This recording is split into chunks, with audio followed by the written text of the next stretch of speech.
Gentlemen, how well do we see Ericsson fitting in with Andretti? And do you think Ganassi should have maybe tried a little bit harder to retain his services? Starting with you, Kelby.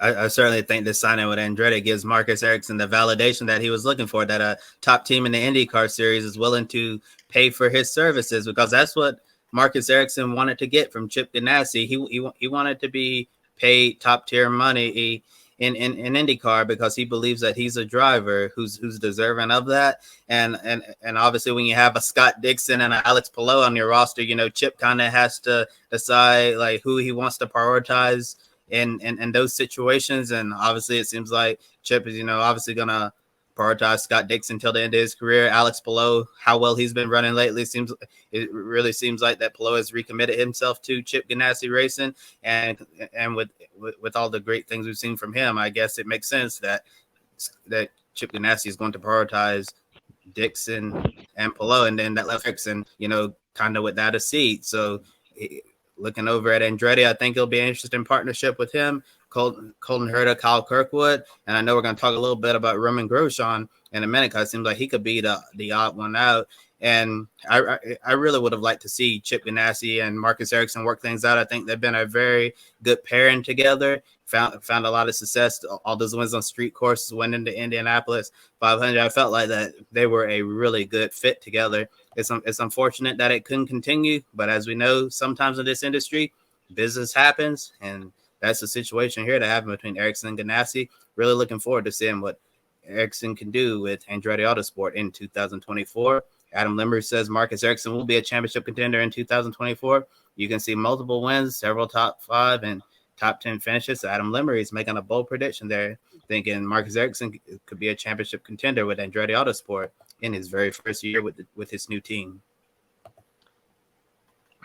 You say that, Adam, but we expected Colton Herta to be a championship contender this season. And okay, Matt, that's enough.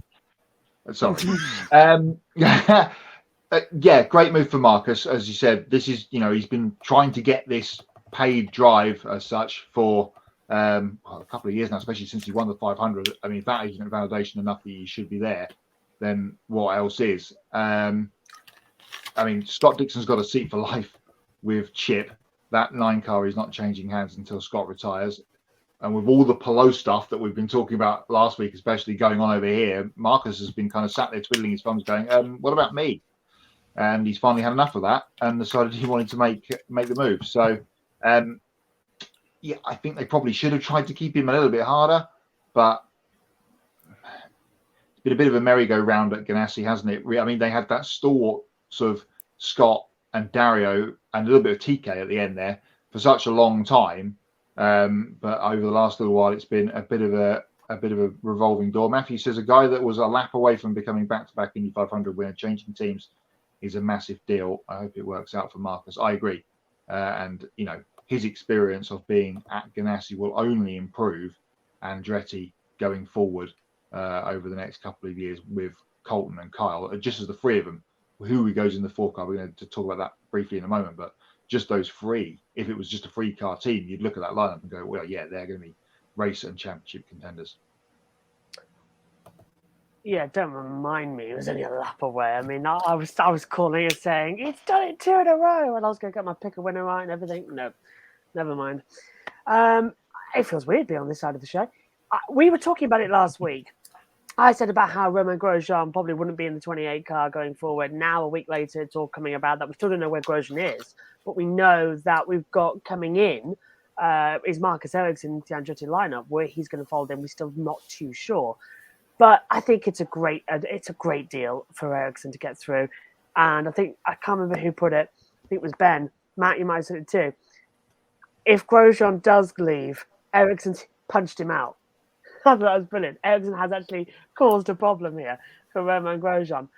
But I said it would probably be Palou who takes over the 28. And we've got that one wrong, isn't it? Because it looks like he's going to stay still at Chip Ganassi as long as he possibly can. McLaren now starting legal proceedings as well. It's all going up in the air, isn't it? So I think Ericsson is a very good fit with Andretti going forward. It's going to be a very interesting partnership. And I think Andretti has been lacking race-winning talent since Rossi left. And Rossi didn't win for a year. So I think this is a much-needed kick up the posterior for both Ericsson and Andretti to get back up into the contending fields. Guys, we called Marcus Ericsson a couple years ago the sneaky Swede just because he was always kind of back there in contention, always a dark horse. And it's that kind of consistency, I think, that Andretti could especially use right now. We talk about how inconsistent but fast Colton Herta, Kyle Kirkwood can be. And I think that'll be probably a bit of, we'll say, Marshall Pruitt cartoon anvil insurance for Andretti Autosport. But Matt, fantastic points there. Scott could be in that car till he's 60, and I don't think Chip would care. But Kobe, at the end of the day, it's business, and I don't think that Marcus could see himself being in favor for a championship with that team. Could he have kept on driving?